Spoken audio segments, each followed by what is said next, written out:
The Galactic Senate had ruled the stars for 12,000 years.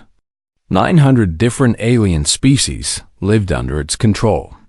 The Senate had crushed every enemy that ever stood against it. Every rebellion had failed. Every uprising had been destroyed. The Senate believed it was unbeatable. Then they met the humans. Ambassador Daniel Carter walked through the massive doors of the Senate chamber. The room was bigger than any building on Earth. Giant holographic screens showed the faces of alien leaders from across the galaxy. Some had scales. Some had many eyes. Some were made of light and shadow. All of them looked down at Daniel with cold eyes. He was alone. One human in a room full of creatures who had conquered entire star systems. Behind him, through the glass window, he could see his ship. It was small, just one little frigate floating in space. Around it were thousands of Senate warships. They were huge and dark and covered with weapons. Daniel kept his face calm. He had been trained for this moment. He knew what was coming. High Arbiter Zillasis sat on the tallest platform in the chamber. He was a Volari, a being made of living crystal. His body glowed with pale blue light. 4 cold eyes stared down at the human ambassador. "Humanity has broken the law," Zillasis announced. His voice echoed through the chamber like thunder. "Your species has built colonies outside your permitted zone. You have entered the Outer Rim without permission. This is a crime against the Senate." Daniel said nothing. He waited. "We have decided your punishment," Zillasis continued. "You have 2 choices. First, you can surrender all your colonies outside your home system. Your people will return to Earth and stay there forever. You will never leave your planet again." The alien paused. A cruel smile crossed his crystal face. "Or we will destroy you. Every colony, every ship, every human being in the galaxy. We will burn your worlds until nothing remains but ash and dust." Murmurs spread through the chamber. Some aliens laughed quietly. Others watched with hungry eyes. They had seen this before. Many times. Weak species always surrendered when faced with the power of the Senate. Daniel took a deep breath. "How long do we have to decide?" Zillasis laughed. The sound was harsh and cold, like breaking glass. "You misunderstand, Ambassador. This is not a question. We are not asking for your opinion. We are telling you what will happen. Your colonies will be taken. Your people will be punished. Your species will learn to obey. And if we refuse..." The chamber went silent. Every alien in the room turned to look at Daniel. No one had ever asked that question before. Zillasis leaned forward. His 4 eyes narrowed with anger. "Then you will be erased from history. Your worlds will burn. Your children will die. Your name will be forgotten. The galaxy will remember you as fools who dared to challenge the Senate." Daniel nodded slowly. He reached into his jacket pocket and pulled out a small metal device. It fit in the palm of his hand. "I have a message from Earth," he said. "It was sent just before I entered this chamber." He pressed the button. A hologram appeared in the center of the room. It showed a woman in a military uniform. She stood on the bridge of a warship. Her gray hair was pulled back tight. Her eyes were hard as stone. This was Admiral Lara Mitchell, commander of the human fleet. "To the Galactic Senate," the hologram said. "We received your message. We understand your threats. Here is our answer." The Admiral paused. When she spoke again, her voice was calm and clear. "No." The word hung in the air like a blade. "We will not surrender our colonies. We will not abandon our people. We will not bow to your threats. If you want our worlds, you will have to come and take them. But know this: humanity does not kneel. We do not give up. And we never forget." The hologram faded away. Silence filled the chamber. The aliens stared at Daniel with shock and confusion. This had never happened before. No species had ever said no to the Senate. Then zealots began to laugh. It started quiet and grew louder and louder until it filled the whole room. "You threaten us?" he said between laughs. "You? A species that has barely left your own star? The Senate has crushed empires that were ancient when your ancestors still lived in caves. We have destroyed civilizations with weapons you cannot even imagine. And you dare to refuse us?" Daniel looked up at the High Arbiter. His face showed no fear. "Yes," he said simply. "We do." More laughter spread through the chamber. The aliens thought it was a joke. They thought the humans had gone mad, but Daniel was not finished. "You think we are weak because we are young," he said. "You think we are stupid because we are small. But you have made a mistake, High Arbiter. You have spent the last 50 years watching us, studying us, waiting for us to grow strong enough to be worth conquering." He smiled. It was not a friendly smile. "But we have been watching you too. We have been learning. We have been preparing. And now we are ready." Zealots stopped laughing. Something in Daniel's voice made him feel cold for the first time in centuries. "What do you mean?" he demanded. "You will see," Daniel said. He turned and began walking toward the exit. "When your ships come to our worlds, you will understand. But by then, it will be too late." He reached the door and stopped. Without turning around, he spoke one last time. "The Senate has ruled the galaxy for 12,000 years. That reign ends now." Then he was gone. The chamber erupted in angry voices. Aliens shouted and argued and demanded blood. Zealots raised his hand for silence. "Prepare the war fleet," he commanded. "Send the first expeditionary force to their colony world of New Haven. Destroy everything. Kill everyone. Make them an example for the entire galaxy." The orders went out across 1,000 channels. Ships began to move. Weapons began to charge. The greatest military power in galactic history was going to war against a species that had only been traveling between stars. For 200 years, the Senate was certain of victory. They had no idea what was coming. Far away, on the bridge of her command ship, Admiral Laura Mitchell watched the Senate fleet begin to move. She had been waiting for this moment for 20 years. Everything was in place. Every trap was set. Every weapon was ready. She turned to her first officer. "Send a signal to New Haven," she said. "Tell Colonel Price to activate the gravity wells. The Senate wants a war." Her eyes grew hard. "Let us show them what that means." The first battle of the human-Senate war was about to begin, and nothing in the galaxy would ever be the same again.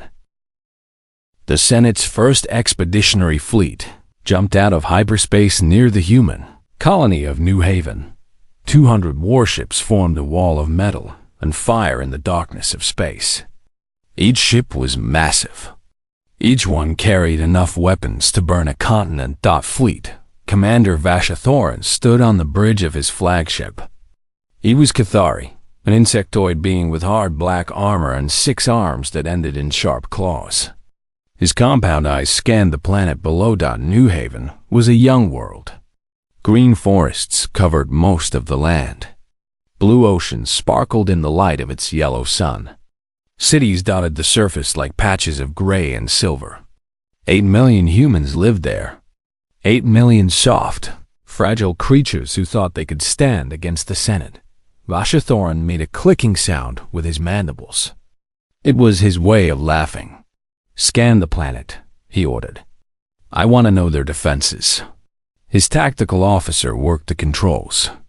"Commander, I am reading standard orbital platforms. Light defensive shields around the major cities. A few ground-based missile systems. Nothing that can threaten our fleet." "As expected," Vashathoran said. "These humans build their weapons like children playing with toys. Begin the bombardment. Target the largest city first. I want them to watch their homes burn before they die. The weapons officers across all 200 ships began charging their plasma cannons. In minutes, they would fire. In hours, New Haven would be Ashdod, but then the tactical officer spoke again. His voice was uncertain. Commander, I am detecting something strange. What is it? The planet's magnetic field is changing. It is getting stronger. Much stronger. And there are energy readings below the surface. Big ones. Bigger than anything we expected. Vashathoran turned his massive head toward the viewport. The planet looked peaceful. Quiet. Nothing seemed wrong. It does not matter, he decided. Whatever they have hidden down there cannot stop 200 warships. All vessels, fire at will. The order went out. Plasma torpedoes launched from every ship. Thousands of burning projectiles streaked toward the planet's surface. They would hit in 30 seconds. The city below would be gone in 31. They never made it.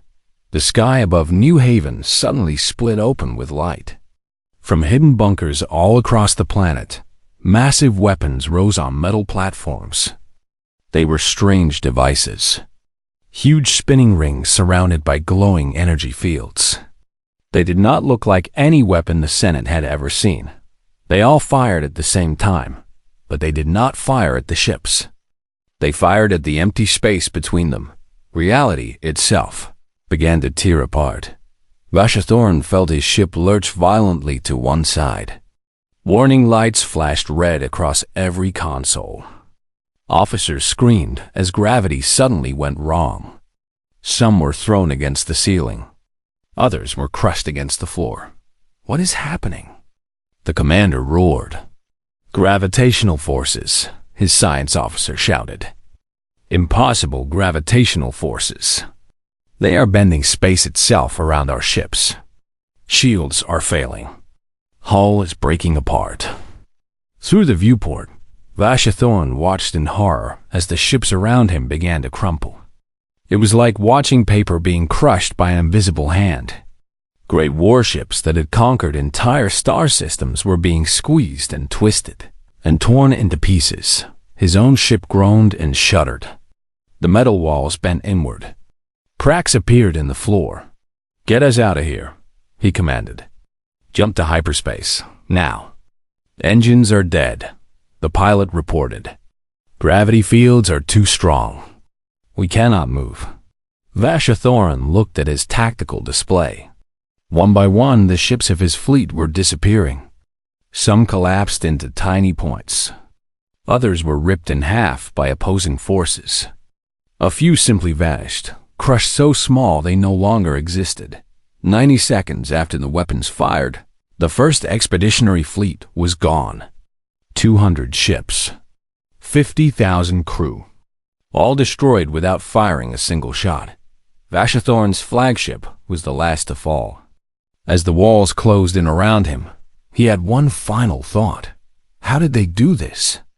Then there was only darkness on the surface of New Haven. Colonel Nathan Price watched the destruction from his command bunker. Screens around him showed the debris field that had once been the Senate fleet. Twisted metal and frozen bodies drifted through space. He let out a long breath.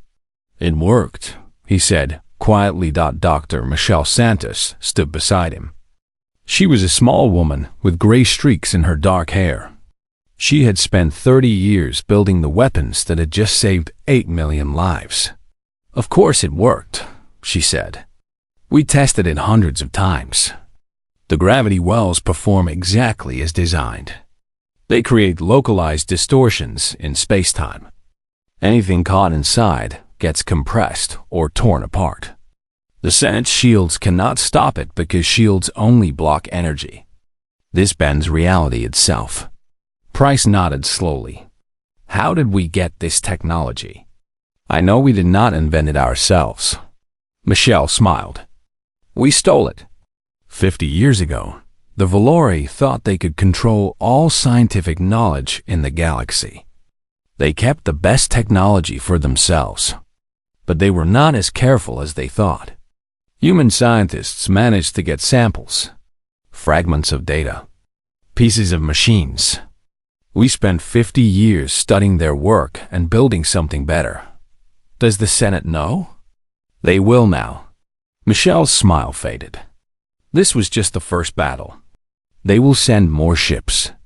Many more. And next time, they will be ready for our weapons. Price turned to his communications officer. Send the message to Admiral Mitchell. Tell her the first phase is complete. The gravity wells are operational. New Haven is secure. What about the second phase? The officer asked. Price looked at his screens one more time. Somewhere out there, the Senate was learning that humans were not easy prey. They were learning that the galaxy had changed. But this was only the beginning. The second phase is not our job, he said. The Admiral has her own plans. And if half of what I have heard is true, the Senate has much bigger problems than our weapons. He thought about the messages that had been going out across the galaxy for the past 3 months. Secret transmissions to conquered peoples. Hidden signals to slaves who had forgotten what freedom meant. The Senate had built its empire on fear and pain. It had crushed every species that tried to fight back. But fear could only control people for so long. Eventually, someone would light a spark, and humanity had just shown the galaxy that sparks could become fires in the great chamber of the Senate. High Arbiter Zealosus received the news in silence. His crystal body flickered with unstable light. His 4 eyes stared at the report without blinking. 200 ships. Gone in minutes. Destroyed by weapons that should not exist. How? He whispered. How did they do this? His advisors had no answers. The Senate's best scientists could not explain what had happened. The recordings from the destroyed fleet showed something impossible. Gravity weapons. Space-bending technology. Things that only the most advanced species could create. But humans were supposed to be primitive. They were supposed to be weak. They were supposed to fall in a single battle. Zealosus closed his eyes. When he opened them again, they burned with cold rage. Call the Grand Assembly, he commanded. Summon every warship in the Senate fleet. Every dreadnought. Every carrier. Every vessel that can fire a weapon. All of them, High Arbiter? An advisor asked nervously. That would be 10,000 ships. It would leave our core worlds undefended. It does not matter, Zealosus replied. We will end this in one battle. One massive strike. We will send such a force that no weapon can stop it. We will crush humanity so completely that their name will be forgotten forever. He stood up. His body blazed with furious light. The Senate has ruled for 12,000 years. Some insignificant species from a backwater planet will not change that. Prepare the Grand Armada. We go to war. The orders spread across the galaxy. Ships began moving from 1,000 different systems. The greatest military force ever assembled was being gathered for a single purpose, the complete and total destruction of humanity. But while the Senate prepared its armada, something else was happening. On distant worlds, in the deepest mines and the darkest prisons, people were reading a message that had arrived in secret. Humanity fights. Will you? The galaxy was about to change forever. The news of the First Fleet's destruction spread across the galaxy like wildfire. The Senate tried to hide it. They blocked communications. They censored reports. They threatened anyone who spoke of what had happened at New Haven. But secrets do not stay secret for long. Workers whispered to each other in the mines. Servants passed notes in the great houses of the powerful. Slaves shared stories when their masters were not listening. The humans had won. For the first time in 12,000 years, someone had beaten the Senate in battle. Not just beaten them, destroyed them completely. 200 warships gone in less than 2 minutes. On the mining world of Kethra Prime, a young worker named Talzin heard the story from an old man who worked in the tunnels beside her. She was Cathari, the same species as the fleet commander who had died at New Haven, but she had never been a soldier. Her people had been slaves for 3,000 years. Long ago, the Cathari had been warriors. They had built an empire of 60 star systems. They had been proud and strong. Then the Valori came. The Senate came. And the Cathari learned what it meant to lose everything. Now they dug in mines. They built ships for their masters. They lived and died in darkness, never seeing the sky.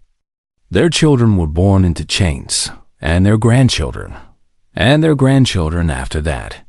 Freedom was a word from old stories. No one believed in it anymore. Talzin had stopped believing long ago. She had accepted her life. There was no point in hoping for anything better. Then the message came. She found it on a broken datapad that someone had thrown away. The screen was cracked. The power cell was almost dead. But the message was clear. Humanity fights. Will you? Talzin stared at those 4 words for a long time. Around her, thousands of her people worked in the tunnels, digging, carrying, dying slowly in the dark. They had been told this was their purpose. They had been told they were weak. They had been told that submission was their nature. But what if that was a lie? She looked at the mining charges stacked in the corner of the tunnel. Explosives. Powerful enough to crack stone and break rock. Powerful enough to do other things too. For the first time in her life, Talzin made a choice. She was not the only one. Across the galaxy, the same message reached 100 different worlds. It traveled through hidden channels that the Senate did not know about. It slipped past security systems and monitoring programs. It found its way to people who had forgotten what hope felt like. On the water world of Valesha, the survivors of a conquered species read the message on floating screens. Their ancestors had been artists and poets. Now they were laborers, harvesting the seas for Senate ships. They had not rebelled in 8,000 years. But they remembered the old songs. They remembered what it meant to be free. In the shadow realm of Mortham, the exiled ones received the message in their darkness. They had been driven from their homeworld by the Morthani elite who served the Senate. They had lived in hiding for centuries. Now they began to gather their strength on 100 worlds, in 1,000 cities, in millions of hearts. Something began to change. The fear that had kept them silent for so long started to crack. The chains that had held them began to weaken. The galaxy was waking up. Admiral Laura Mitchell knew this was happening. She had planned for it. For 20 years, she had been sending agents to conquered worlds. They had studied the oppressed peoples. They had learned their languages. They had found the ones who still remembered what freedom meant. And when the time was right, they had sent the message. Now Mitchell stood on the bridge of her command ship, the Endeavor. Around her, the human fleet was preparing for the biggest battle in their history. 300 ships. Every vessel that humanity could spare.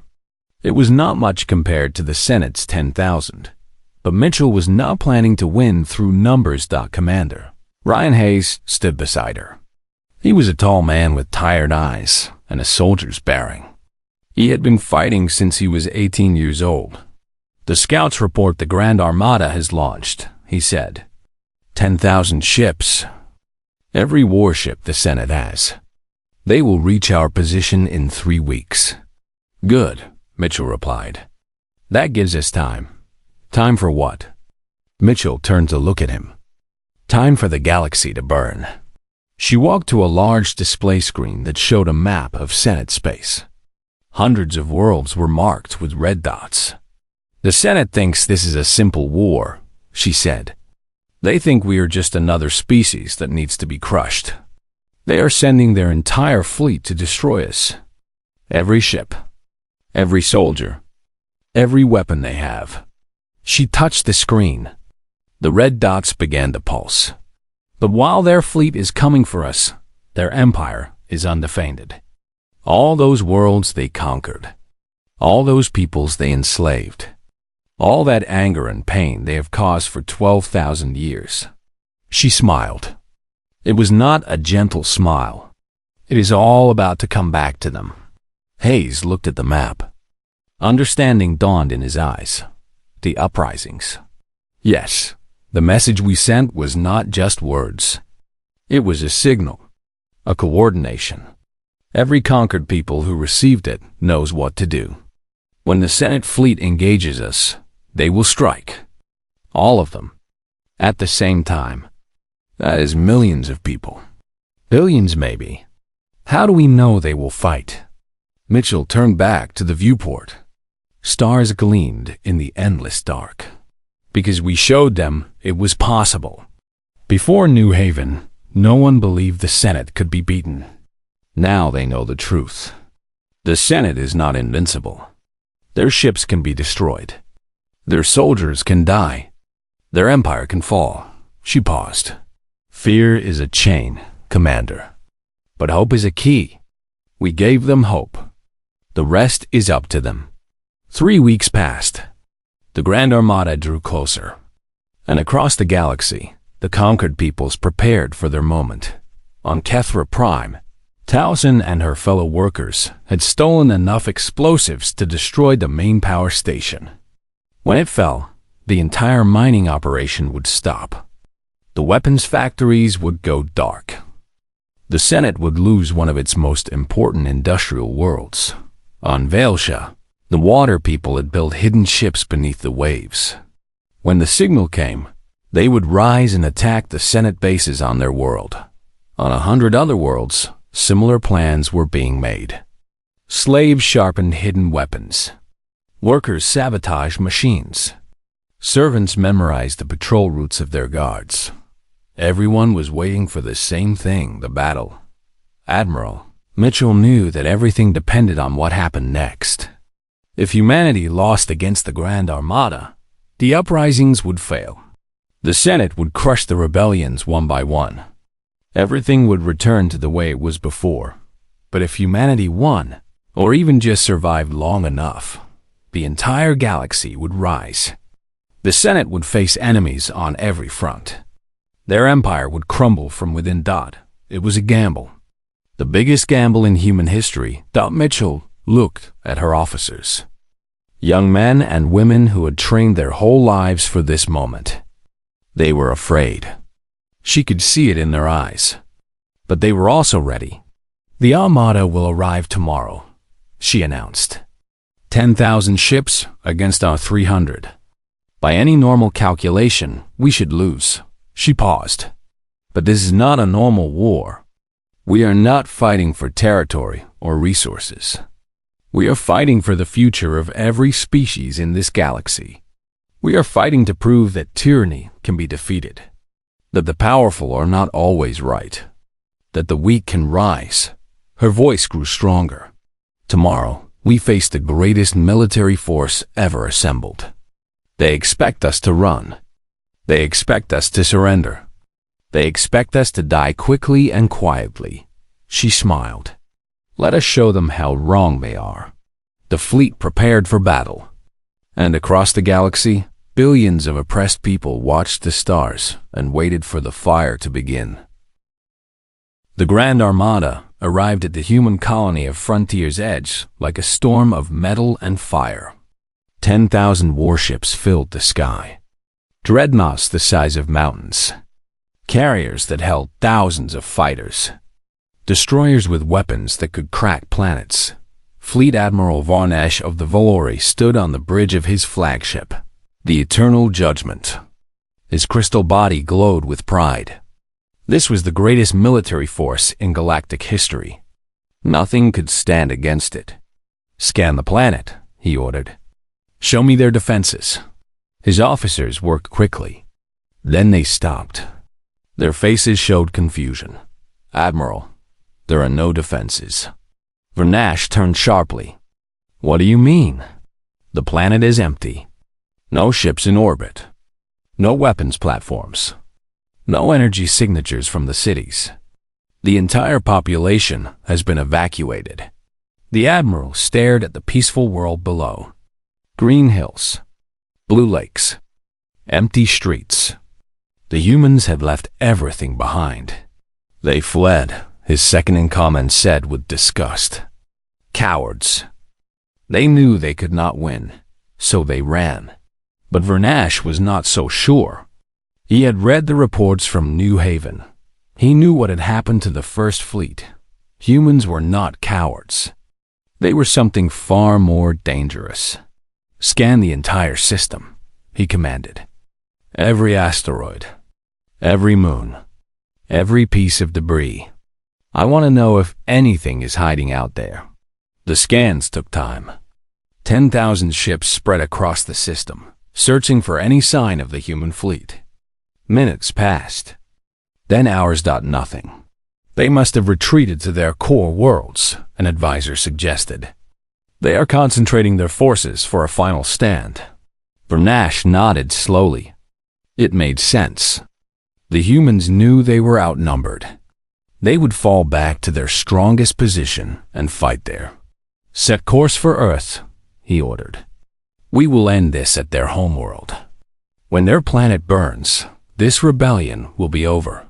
The Grand Armada began to move. 10,000 ships turned toward the distant star called Sol. They never saw the trap. The human fleet had been hiding in the asteroid belt. 300 ships, powered down and silent, drifting among the rocks like sleeping sharks. They had waited for days. They had watched the Senate fleet arrive. They had counted every ship and memorized every formation. Now Admiral Mitchell gave the order. All ships, activate weapons. Target their formation center. Fire. The first wave of missiles did not aim at the Senate ships. They aimed at the space between them. When they exploded, they released clouds of tiny machines. Millions of nanobots spread through the fleet like invisible dust. The nanobots had one purpose. They ate the exotic matter that powered Senate shields. Within minutes, 10,000 warships had no protection. Then the gravity weapons fired. The human ships had brought mobile versions of the same technology that had destroyed the First Fleet. Smaller, less powerful. But against unshielded ships, they were enough. Space itself became a weapon. On the bridge of the Eternal Judgment, Vernash watched his fleet die. Warships that had conquered 100 worlds were being crushed like paper. Dreadnoughts that had never lost a battle were torn in half by invisible forces. Fighters launched from carriers, only to be caught in gravity wells and smashed into nothing. "Return fire," he screamed. "All weapons, fire at the human ships." But the humans were too fast. They struck and retreated. They used the asteroids as cover. Their ships were smaller and more nimble. They danced through the chaos while the massive Senate vessels tried to turn and aim. It was not a battle. It was a slaughter. Commander Ryan Hayes piloted his destroyer through the debris field. Burning wreckage filled the space around him. Senate escape pods drifted past his viewport. He did not stop to help them. "Third Squadron, hit their left flank." Mitchell's voice came through the comm. "Fifth Squadron, target the carriers. Stop them from launching more fighters." The human fleet moved like a single organism. Every ship knew its role. Every captain understood the plan. They had trained for this moment for years, and they were winning. On the Eternal Judgment, Admiral Vernash faced a terrible choice. Half his fleet was already gone. The humans showed no signs of slowing down. If he continued the battle, he might lose everything. "Signal a retreat," he ordered. His voice was heavy with shame. "All ships, fall back to Senate space." His officers stared at him in shock. The Senate had never retreated. In 12,000 years, no enemy had ever forced them to run. "Now!" Vernash roared. "Do it now, before we lose everything." The surviving ships began to turn. But running was not easy. The human fleet pursued them, picking off stragglers. Gravity weapons caught slow vessels and crushed them. By the time the remnants of the Grand Armada managed to jump to hyperspace, less than 2,000 ships remained, 8,000 warships destroyed in 6 hours. On the Endeavor, Admiral Mitchell watched the last Senate ships disappear. The bridge crew was silent. Everyone understood what had just happened. "We did it," Hayes whispered. "We actually did it." Mitchell nodded slowly, but her face showed no joy. This was just the first step. The Senate still has worlds, ships, resources. They will rebuild. They will come again, but we hurt them. Badly. Yes, and now the rest of the galaxy knows it. She turned to her communications officer. "Send the signal. Tell everyone. The Grand Armada has fallen." The message went out across 1,000 channels. It reached every world where oppressed peoples were waiting. It told them that the impossible had happened. The Senate had been beaten, and the uprisings began. On Kethra Prime, Talzin pressed the detonator. The main power station exploded in a ball of fire. The mines went dark. The weapons factories stopped. Senate soldiers rushed to respond, but they were too few. The workers had been planning this for weeks. "For freedom!" Talzin shouted. And 1,000 voices echoed her cry. On Valsha, hidden ships rose from beneath the waves. They attacked the Senate bases with weapons that had been hidden for generations. The water people fought with the fury of 8,000 years of slavery. On Morthan, the exiled ones emerged from their shadows. They struck at the elite who had betrayed their people. Ancient wrongs were finally made right. Across the galaxy, on 100 worlds, the same scene played out. Slaves threw off their chains. Workers took up arms. Servants turned on their masters. The empire that had stood for 12,000 years began to crumble from within. Admiral Bernash limped back to Senate space with his broken fleet. He expected to find reinforcements waiting. Ships to replace the ones he had lost. Soldiers to continue the fight. Instead, he found chaos. World after world was in rebellion. Communication lines were cut. Supply routes were destroyed. The carefully ordered empire of the Senate was falling apart. High Arbiter Zealous's received the news in silence. His crystal body had stopped glowing. His 4 eyes were dark and empty. "How?" he asked. "How did this happen?" No one had an answer. The Senate had ruled through fear. They had crushed every rebellion. They had destroyed every uprising. They had made the galaxy believe that resistance was impossible, but the humans had proven that wrong. And once hope returned, fear lost its power. Zealous's looked at the reports on his screen. 50 major worlds in open revolt. 200 minor colonies refusing Senate orders. The military shattered. The economy collapsing. For the first time in 12,000 years, the Senate was losing. And somewhere in the darkness of space, Admiral Laura Mitchell was planning her next move. "The war is not over," she told her officers. "But we have shown the galaxy what is possible. Now we must finish what we started."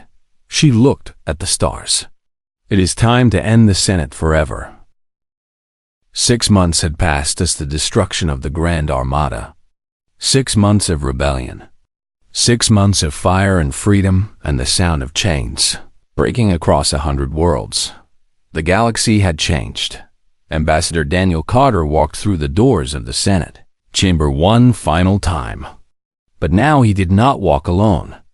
Behind him came representatives of 47 species. Peoples who had been slaves. Peoples who had been forgotten. Peoples who had been told they would never be free. Talzin walked among them. She wore the simple clothes of a miner, but her eyes burned with pride. The Kethari had won their freedom. Their homeworld was theirs again. The mines were closed. The weapons factories were silent. Her people were learning to live in the light. Beside her walked leaders from Valsha and Morthan and dozens of other worlds. Some were tall. Some were small. Some had scales of fur or crystalline skin. They came from different stars and spoke different languages. But they all shared one thing. They were no longer slaves. The Senate chamber was nearly empty. The great benches where 900 species had once sat were dark and silent. Most of the old powers had fled or fallen.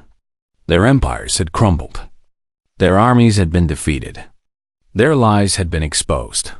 Only High Arbiter Zelos remained. He sat alone on his platform, surrounded by guards who could no longer protect him. His crystal body had lost its glow. His 4 eyes were dim and tired. He looked old in a way that had nothing to do with years. Daniel stopped before him. For a long moment, neither spoke. "You have destroyed everything," Zelos finally said. His voice was quiet, broken. 12,000 years of order, stability, peace, gone. All of it gone. Daniel considered these words. He thought about the millions who had died in the war, the cities that had burned, the families that had been torn apart. He thought about the price of freedom and whether it had been worth paying. Then he thought about the slaves in the mines, the children born in chains, the generations who had lived and died without ever seeing the sun. Peace? He repeated. You called it peace when you worked the Cathari to death in darkness. You called it stability when you erased the history of every people who would not submit. You called it order when you threatened to destroy us for daring to exist. He stepped closer, close enough to see his own reflection in Zelos's dark eyes. You were not keeping peace, High Arbiter. You were keeping power. There is a difference. Behind Daniel, Admiral Laura Mitchell stepped forward. She wore her military uniform, but no weapons. The war was over. There was no need for them anymore. She placed a datapad on the table before Zelos's. These are the terms of surrender, she said. Her voice was calm, professional. The Senate is dissolved. All conquered peoples will have the right to rule themselves. War criminals will face trial for their crimes. And a new council will be formed. One where every species has an equal voice, no matter how big their fleet or how old their civilization. Zelos stared at the datapad. His hands trembled. You could have destroyed us, he said quietly. You could have burned our worlds, killed our people, done to us what we planned to do to you. He looked up at Daniel. Why did you not? It was a simple question. But Daniel knew it was also the most important one. He took a deep breath. Because we remember, he said. Humanity is young. We only left our world a few hundred years ago. We remember what it felt like to be small, to look up at the stars and wonder if anyone out there cared whether we lived or died. He paused. We fought this war to free the galaxy, not to rule it. If we had destroyed you completely, we would just become the next Senate, the next tyrants, the next evil that someone else would have to fight. He shook his head. We are better than that. We have to be. Because someday, there will be another young species taking its first steps into space. And when they look up and ask if anyone cares about them, I want them to find friends waiting. Not another empire that wants to crush them. Zelos was silent for a long time. The gathered representatives watched him with steady eyes. Some had lost family to Senate cruelty. Some had scars that would never heal. They had every reason to want revenge. But they waited. Finally, Zelos reached for the datapad. His movements were slow, as if every gesture cost him something precious. He pressed his seal to the document. It is done, he said. The Senate surrenders.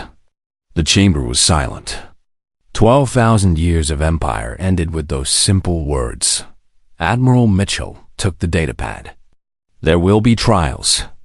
Your people will answer for what they have done. But there will be justice, not vengeance. That is our promise. Zelos nodded slowly. He did not argue. Perhaps he no longer had the strength. Guards led him away. The old order was finished on. In the weeks that followed, the galaxy began to rebuild. It was not easy. Old hatreds ran deep. Species that had been enemies for centuries had to learn to talk to each other. Governments that had never existed before had to be created from nothing. But for the first time in memory, the peoples of the Milky Way were trying. The new council met on a space station at the edge of human territory. Representatives from 200 species gathered in a great circular chamber. There were no high platforms, no seats of power. Everyone sat at the same level. Daniel Carter spoke to the assembly on behalf of humanity. "We are here today not as conquerors," he said. "Not as rulers. We are here as equals. Every species in this chamber has the same rights, the same voice, the same value." He looked around at the gathered representatives. Talzin sat with her people. She caught his eye and nodded. "The old galaxy was built on fear," Daniel continued. "Fear of the powerful. Fear of punishment. Fear of speaking out. That galaxy's gone. We are building something new. Something better." He paused. "It will not be easy. We have different histories, different cultures, different ideas about what is right and wrong. We will argue. We will disagree. Sometimes we will fail." His voice grew stronger. "But we will try. We will keep trying, because the alternative is to go back to what we had before. And I believe, with all my heart, that every person in this chamber knows we cannot let that happen." The assembly voted that day to form the Galactic Alliance, a new government based not on power or fear, but on cooperation and respect. It was messy. It was chaotic. It was nothing like the cold order of the Senate, but it was free. Months later, Admiral Mitchell stood on the observation deck of her ship. The war was over. Her uniform felt strange now. She was no longer a soldier. She was something else. Something she had not figured out yet. Daniel Carter found her there, staring at the stars. "You should be at the celebration," he said. "The new council wants to honor you." "I know." She did not turn around. "I will go soon. I just needed a moment." They stood together in silence. Through the viewport, they could see the lights of 100 different ships. Species that had never met before were learning to work together. Former slaves were building new lives. Children were growing up free. "Do you think it will last?" Mitchell asked. "This alliance, this peace, do you think it will survive?" Daniel thought about it. "I do not know. History is full of good ideas that failed, movements that collapsed, dreams that died." He smiled. "But I also know that people are surprising. They can be cruel and selfish and short-sighted, but they can also be brave and kind and willing to sacrifice for something greater than themselves." He looked at the ships. Outside, the Senate lasted 12,000 years because they believed fear was the only way to keep order. They thought people were too weak to rule themselves. They were wrong. He turned to Mitchell. "We proved that. Not just humans. All of us. Every species that rose up and fought back. Every slave who refused to stay silent. Every worker who said no." He paused. "That is what I believe in. Not governments or councils or treaties. People.